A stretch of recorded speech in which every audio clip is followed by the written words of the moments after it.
Hey everyone! Today I want to tell you about a pretty cool discovery in Argentina that has some big ramifications for our understanding of dinosaurs. I'm going to read you the full abstract of the study, because it's just packed with cool stuff, and because the researchers can do a more efficient job explaining their findings than I can. So I'll just kind of break it down when I'm done. The abstract says, quote, "Dinosaurs dominated the terrestrial ecosystems for more than 140 million years during the Mesozoic era, and among them were sauropodomorphs, the largest land animals recorded in the history of life. Early sauropodomorphs were small bipeds, and it was long believed that acquisition of giant body size in this clade, about over 10 tons, occurred during the Jurassic, and was linked to numerous skeletal modifications present in Eusauropoda. Although the origin of gigantism in sauropodomorphs was a pivotal stage in the history of dinosaurs, an incomplete fossil record obscures details of this crucial evolutionary change. Here, we describe a new sauropodomorph from the late Triassic of Argentina, nested within a clade of other non-eusauropods from the southwest Pangaea.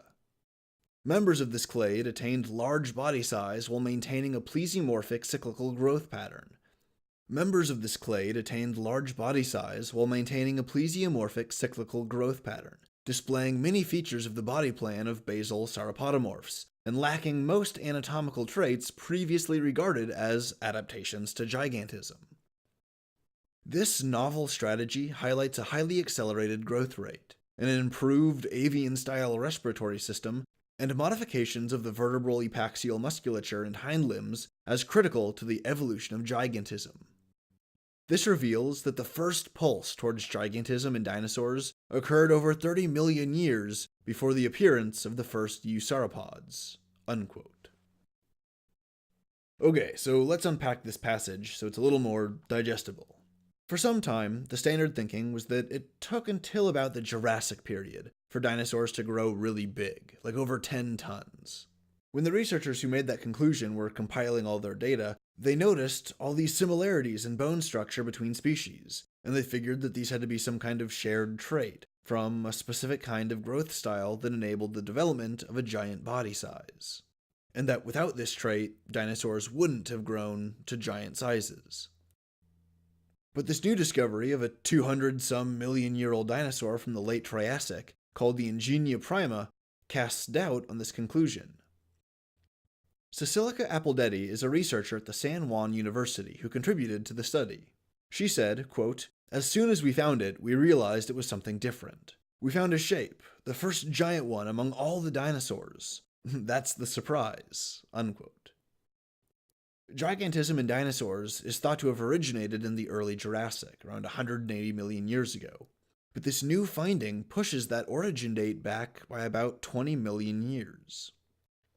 The growth pattern of the Ingenia prima doesn't match that of the larger dinosaurs from the Jurassic, even though they were both quadruped herbivore sauropodomorphs with long necks and tails. The Ingenia prima appears to have had faster bone growth than other contemporary species, due to a unique structure in their bone tissue.